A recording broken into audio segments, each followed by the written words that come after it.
Hello అందరికీ ఎలా ఉన్నారు? ఈరోజైతే పూరీతో ఆలూని ఇలా ట్రై చేశాను. ఆలూ రెసిపీ. సో, మీరు కూడా ఈ రెసిపీని చూసేయండి. సో, ఫస్ట్‌గా కడాయిలో ఆయిల్ వేసుకొని దాంట్లో కొంచెం జీరా వేసేసుకున్నాం. ఆ తర్వాత కట్ చేసుకున్న ఆనియన్స్‌ని, తర్వాత ఎండుమిరపకాయలనైతే దాంట్లో వేసి చక్కగా వేగించుకున్నాం. ఆ తర్వాత దాంట్లో కొంచెం పసుపు యాడ్ చేసేసుకున్నాం.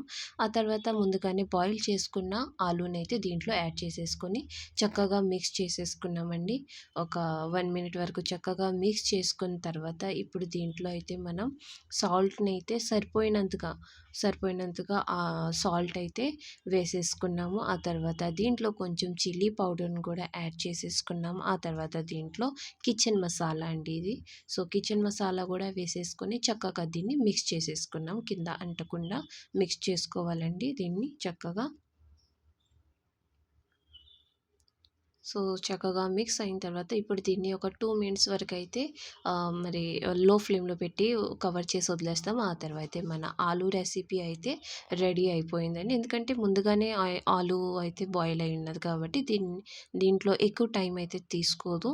సో, మన ఆలూ రెసిపీ అయితే రెడీ అయిపోయింది. ఇప్పుడు దీన్నైతే పూరీతో మేము తినబోతున్నామండి. మీరు ఈ రెసిపీని తప్పకుండా ట్రై చేయండి. చాలా ఈజీగా అండ్ సింపుల్‌గా అండ్ ఆల్సో ఇది చాలా త్వరగా అయిపోయే రెసిపీ. సో, మీరు కూడా ఈ రెసిపీని తప్పకుండా ట్రై చేయండి. Thank you so much for watching this video and don't forget to subscribe. Bye.